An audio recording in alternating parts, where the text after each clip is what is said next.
Olá pessoal, mais um Descomplicado Entrevista. Hoje temos o prazer de entrevistar Pedro Amaral, que é graduado em Economia, doutor em Economia e é especialista num tema fantástico que tem muita aplicação para outras áreas do conhecimento, especialmente a geografia, que são métodos estatísticos e, mais especificamente, regressão espacial e estatística espacial. Então, o tema de hoje é esse, estatística espacial. Tudo bom, Pedro? Tudo bem. Muito bom. Pedro, fala pra gente o seguinte, o que é estatística espacial? O que diferencia a estatística espacial de outros métodos tradicionais de estatística? Perfeito. Bom, primeiro agradecer o convite, é um prazer estar conversando aqui com você agora. Na verdade, o que eu mais trabalho é com a econometria espacial, que é um ramo um pouco mais específico da estatística, que são os métodos da estatística aplicados à economia. Então, quando a gente trabalha principalmente com modelos de regressão aplicados a algum problema econômico, a gente pega essa parte específica da estatística e aí eu mexo com esse ramo então específico, trabalhando um pouco a informação espacial ali dentro. O que diferencia um pouco essa econometria espacial do que seria a econometria normal é justamente quando a gente pensa a ideia de trabalhar com dados que são geograficamente determinados. A gente ter dados que têm algum marcador geográfico, dados de informações de municípios, informações de estados ou de países ou de indivíduos mesmo, mas levando em consideração a localização no espaço e o que está localizado em determinado ponto específico do espaço influencia essa informação. Então, para ficar claro para quem está assistindo, né?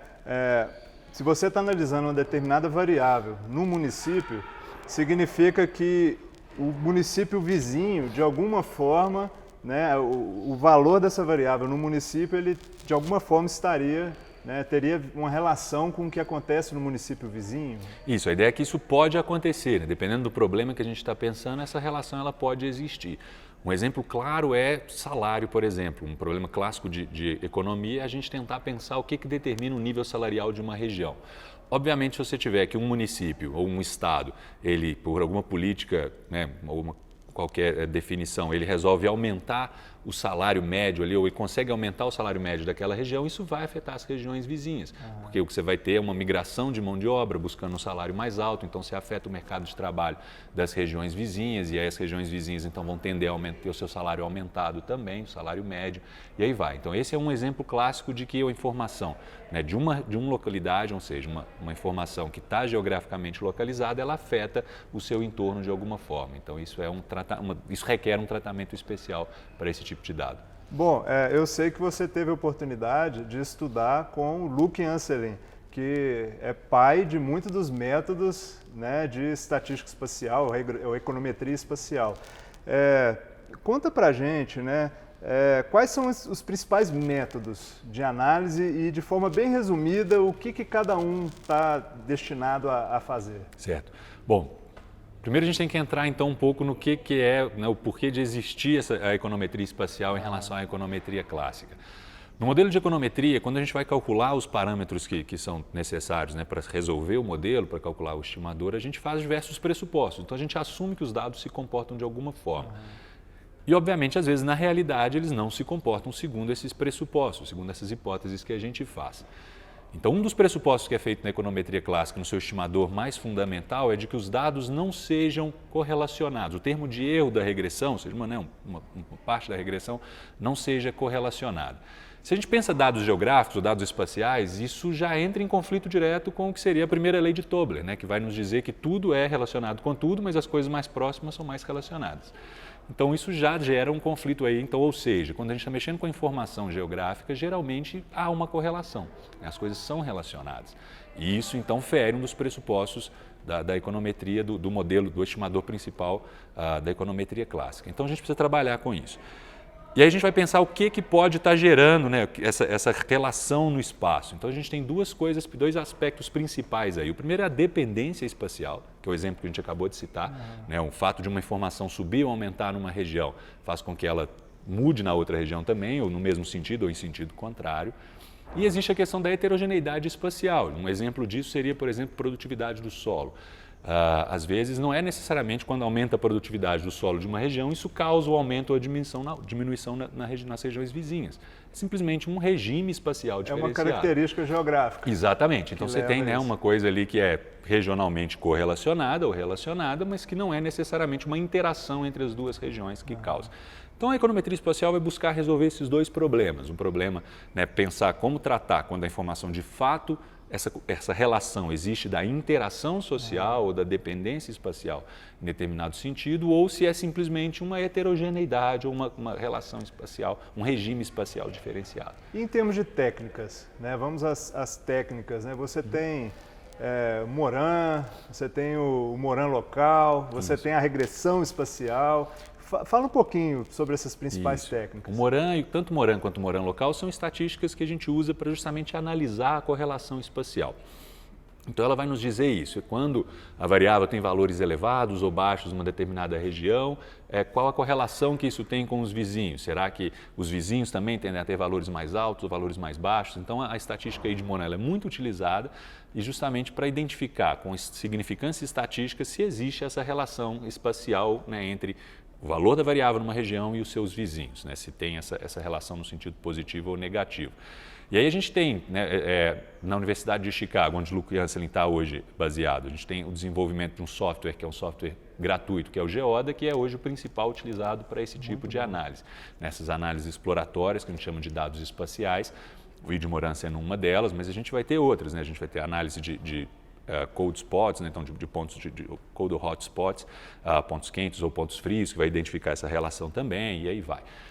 E o Geoda, então, hoje é o principal software para esse tipo de estimação. E software gratuito, o pessoal que está em casa gosta, não é verdade? Isso, exatamente, ele é gratuito e além dele, aí quando a gente entra em econometria mesmo, econometria espacial, que a gente não está mais olhando para uma variável só, que é o que o ID-Moran simples ele vai nos trazer, a gente está pensando em relação entre múltiplas variáveis, aí a gente tem o Geoda Space, que é desenvolvido junto, e ele até mais do que simplesmente gratuito, ele é um software livre, de código aberto. Então isso também é um atrativo do programa, que quem quiser entender exatamente o que está sendo feito, como está sendo calculado aquele estimador, basta olhar no código do programa, o código é aberto, e você consegue perceber certinho o que está sendo calculado lá. Bom, e fala para a gente um pouco então sobre a regressão espacial, né? O que é, o que isso faz, né? Como que ela ajuda a gente a analisar, né, com essa ferramenta. Né? Perfeito. Então é isso. O que ela vai buscar, a regressão espacial, ela vai tentar resolver são esses problemas da econometria clássica quando esse pressuposto ele é violado, né? Ele não é verificado. O modelo, a gente tem duas famílias de modelo para os dois tipos de problemas que eu mencionei. A primeira é um modelo que a gente chama de defasagem espacial, que ele vai buscar justamente corrigir o problema da dependência espacial, ou seja, se o aumento do salário em um determinado município aumentou o seu salário, isso vai gerar uma interação, um efeito de contágio nos vizinhos, que vai puxar o salário deles para cima também. Então é necessário isso estar dentro do modelo, porque senão, se a gente não modela esse tipo de relação, ela vai estar no termo de erro, vai gerar uma endogeneidade, que a gente diz, ou seja, a gente quebra os pressupostos do estimador tradicional e o modelo ele não se sustenta, ele fica viesado. Bom, então essa é uma família de métodos ou de modelos de econometria espacial, de defasagem espacial, que vai buscar justamente verificar isso. O que o aumento na minha variável que eu estou analisando, no caso, o salário, numa região, afeta os vizinhos, né, e qual então o impacto que a gente tem dessa interação espacial. Além disso, a gente tem um outro grupo de modelos em econometria espacial, que são então os de heterogeneidade espacial, que a gente está mais preocupado com a parte não explicada do modelo, que é o que a gente chama o termo de erro ali do modelo. E aí nessa família de estimadores, o que a gente está preocupado é justamente melhorar a qualidade do nosso modelo, ou melhorar a eficiência do modelo, ao considerar essa relação de uma heterogeneidade espacial no termo de erro do modelo, né, na variável que a gente está analisando. Então você tem essas duas grandes famílias, né? A primeira, quando você pensa a interação de alguma forma, que não necessariamente é de fato um contágio ou alguma coisa, mas é essa dependência espacial. E o segundo, quando a gente está simplesmente olhando uma heterogeneidade espacial, não é algo que a gente quer de fato medir ali de interação entre as regiões. É simplesmente um aspecto, um regime espacial diferente. E é pela análise dos resíduos que você sabe qual o melhor estimador? Exatamente. Aí a gente sempre começa a análise nos estimadores clássicos, se a gente estiver mexendo com o modelo linear comum, a gente vai mínimos quadrados ordinários, aí vai. Então a gente usa os estimadores clássicos de econometria, pega os resíduos como sendo a estimativa do termo de erro e vai tentar identificar ali o que é o problema, né? Que tipo de problema a gente tem. se esses resíduos de fato são espacialmente correlacionados, porque se eles não forem, pronto, né? A gente já está tranquilo com a econometria clássica, que é, se os pressupostos são válidos, o estimador de milhos quadrados ele é o melhor que a gente tem. Né? Não precisa... Exatamente, não precisa ficar complicando. Quanto mais né? simples, melhor. Né? Exatamente, descomplicar é sempre melhor. Mas, se os pressupostos não são válidos, a gente tem que identificar o que está sendo quebrado e como corrigir esse problema usando toda a caixinha de ferramentas que a econometria espacial nos traz nesse sentido. E no caso de autocorrelação espacial, é importante, você já me disse isso uma vez, os autores, né, os pesquisadores refletirem do porquê, de qual o sentido daquilo, não é verdade? Isso, principalmente quando a gente está pensando nessa questão de dependência, tem que ter algum sentido econômico na relação entre as regiões, porque às vezes pode ser simplesmente um modelo mal especificado, às vezes o seu problema não foi pensado corretamente e aí você acha que ele tem essa relação espacial quando ela talvez não faz sentido, ou que você está pensando... De novo, a gente está falando assim que algumas regiões são relacionadas com outras, mas você precisa definir quais são essas regiões. Né? Eu estou pensando só os vizinhos imediatos, eu estou pensando os vizinhos num raio de 80 quilômetros, num raio de 200 quilômetros.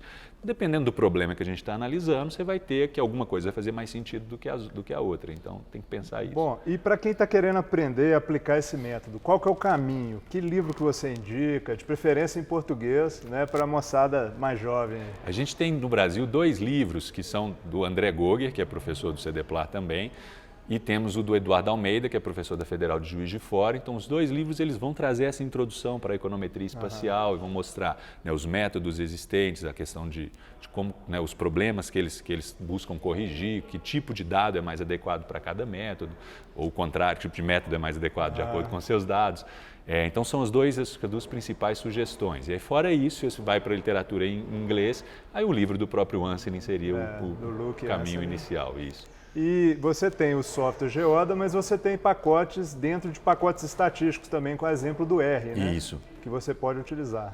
A gente tem hoje, os grandes programas todos trazem alguma coisa de econometria, trazem alguma coisa de econometria espacial. Então você vai ter no Stata, você vai ter no R, você vai ter, né, diversas funções ou pacotes de análise espacial para esses softwares.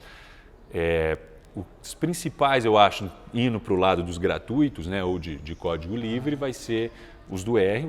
O R você tem uma quantidade grande de bibliotecas. A principal seria o SPDEP, é uma biblioteca de análise espacial muito completa. E você vai ter no Python, né? O Python que é justamente lá na Universidade de Chicago, no Centro de Análise de Dados Espaciais, o que a gente desenvolve, que está por trás, principalmente do Geoda Space, é uma biblioteca chamada PySal, então que ela é em Python para justamente análise espacial, que aí é muito mais do que econometria e análise exploratória de dados espaciais. Ela vai ter visualização, diversas outras ferramentas de tratamento de informação espacial, análise de cluster e aí vai. Então, eu acho que se a gente está buscando aí alguma coisa mais livre, né, ou gratuita, seria o R e o Python que vão ter essas funcionalidades. Muito bacana. E a gente tem percebido um crescimento muito grande, né, da importância da variável espaço, né, dentro da economia e de todas as áreas do campo da ciência, né?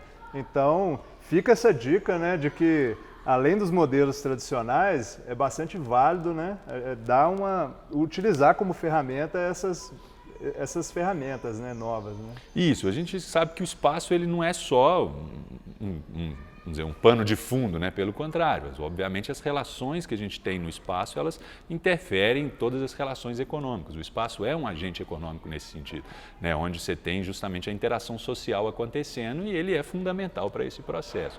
Então, desconsiderar isso numa análise econômica, você está desconsiderando uma coisa que é fundamental para a interação dos agentes econômicos, né? A proximidade. Então, isso não pode ser descartado de forma alguma e não tem por que descartar. A gente tem todo o arcabouço teórico e metodológico para levar isso em consideração. E isso demonstra que o diálogo entre diversas áreas das ciências, né, como a geografia e a economia, é bastante promissor, né, Pedro? Perfeito, isso mesmo. Então, agradeço muito, né, sua vinda. Eu Foi muito esclarecedor. Muito obrigado. Obrigado, gente. Então, pessoal, a gente se encontra no próximo Descomplicado Entrevista. Um abraço.